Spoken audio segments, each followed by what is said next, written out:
America, England, Japan तथा विश्व के अन्य अनेक उन्नत देशों में शाकाहारियों की संख्या प्रतिवर्ष बढ़ रही है। बुद्धिजीवी व्यक्ति शाकाहारी जीवन प्रणाली को अत्याधुनिक, प्रगतिशील और वैज्ञानिक मानने लगे हैं एवं अपने आप को शाकाहारी कहने में गर्व का अनुभव करते हैं। उदाहरणार्थ, संसार के महान बुद्धिजीवी अरस्तु, Plato, Shakespeare, Emerson, Einstein, George Bernard Shaw, H G. Wells, Leo Tolstoy और रूसो आदि सभी शाकाहारी थे। परंतु दुर्भाग्य की बात है कि भारत देश, जो परंपरागत रूप से अहिंसा का पुजारी और शाकाहार का पोषक रहा है, ऐसे देश के लोग दिन प्रतिदिन अपने भोजन में अंडे एवं मांस का समावेश अधिकाधिक मात्रा में करने लगे हैं। यदि यह कहा जाए कि मांसाहारी भोजन इन लोगों के उच्च जीवन स्तर का मानक बन गया है, तो कोई अतिशयोक्ति न होगी। यह विचारणीय है कि शाकाहार केवल आहार ही नहीं, बल्कि एक संपूर्ण जीवन दर्शन है। शाकाहार वनस्पतिजन्य वस्तुओं की एक निष्प्राण थाली ही नहीं है, बल्कि मानव जीवन का प्रतिनिधित्व करने वाली श्रेष्ठ जीवन शैली भी है। यह शोषण, हिंसा और विनाश की पद्धति से मुक्त होकर जीने की एक बहुमूल्य कला है।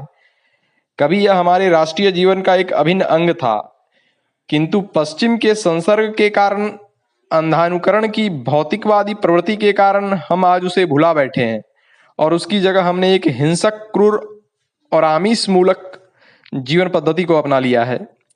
आज हम इस भ्रमजाल में फंस गए हैं कि क्रूरता पर टिकी जो जिंदगी हम जी रहे हैं वह अत्याधुनिक है, सुविकसित है और एक गौरवशाली स्तर का प्रतीक है। आहार शास्त्रियों ने जो खोजबीन की है, उससे यह स्पष्ट हुआ है कि जो भोजन हम करते हैं उससे हमारे शरीर का पोषण, गठन और संवर्धन तो होता ही है, साथ ही उससे हमारे मन और मस्तिष्क भी प्रभावित होते हैं। इससे हमारी शिक्षा, हमारा साहित्य, हमारी कला, शिल्प, इतिहास, भूगोल, धर्म दर्शन और यहाँ तक कि हमारी संस्कृति भी प्रभावित होती है। अतः यदि किसी देश को अहिंसा, सत्य, सुख, समृद्धि, शांति और शालीनता की दिशा में जाना है, तो सबसे पहले उसे सावधानी पूर्वक आहार शुद्धि की जांच करनी होगी। हमारी भारतीय संस्कृति एवं लोकतंत्र का जो मुख्य निहितार्थ है, वह शाकाहार से ही प्रकट होता है। लोकतंत्र का केवल इतना ही सीमित अर्थ नहीं लेना चाहिए कि हम अपने देशवासियों की आज़ादी की रक्षा करते हुए अपनी व्यक्तिगत स्वाधीनता को अटूट निरापद बनाए रखें, बल्कि उसका सही अर्थ यह है कि पूरी धरती पर जहाँ कहीं भी कोई जीवन हो, हम उसका सम्मान करें और उसे किसी प्रकार की क्षति न पहुँचाएं। एक और बात है, वास्तव में हमें यह तय करना चाहिए कि हम खाने के लिए जी रहे हैं या जीने के लिए खा रहे हैं, अथवा हमने कोई ऐसा फार्मूला निश्चित कर लिया है जो इन दोनों का मिला जुला रूप है। जहाँ तक संभव हो, हमें जीने के लिए खाना चाहिए और एक सुखद, संतुलित, स्वस्थ और निरापद जीवन के लिए अपने आहार को निर्धारित करना चाहिए।